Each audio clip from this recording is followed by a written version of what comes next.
Hey everyone, welcome back to How To with Sonny. In today's video, I'm going to show you how to stop your iPhone screen from automatically dimming so you can keep the brightness closer to the level you choose. First, open the Settings app on your iPhone. Scroll down and tap Accessibility. Next, tap Display and Text Size.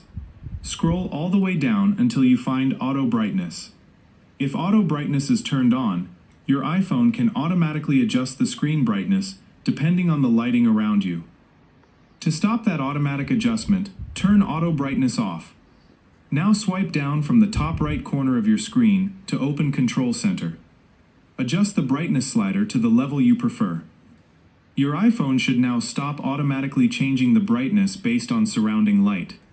However, there are a few other settings that can also change how bright or how warm the display looks. Go back to the main settings page and tap Display and Brightness. At the top, check whether automatic appearance is enabled. If you don't want your iPhone switching between light mode and dark mode automatically, turn automatic off and choose either light or dark. Next, look for True Tone.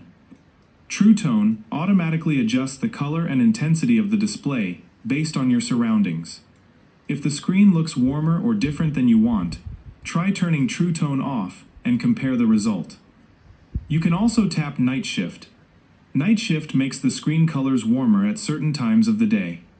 If you don't want the display color changing automatically at night, turn off the Night Shift schedule or disable the feature. There's one more setting to check. Go back to Settings and tap Battery. If low power mode is turned on, your iPhone may reduce certain display and background activity to save battery. Try turning low power mode off and see whether the screen behaves the way you want. Keep in mind that your iPhone may still temporarily reduce screen brightness if the device becomes too hot, even if auto brightness is turned off. And that's it. You now know how to stop your iPhone screen from automatically dimming and how to control some of the other settings that affect your display. Thanks for watching, and I'll see you in the next tutorial.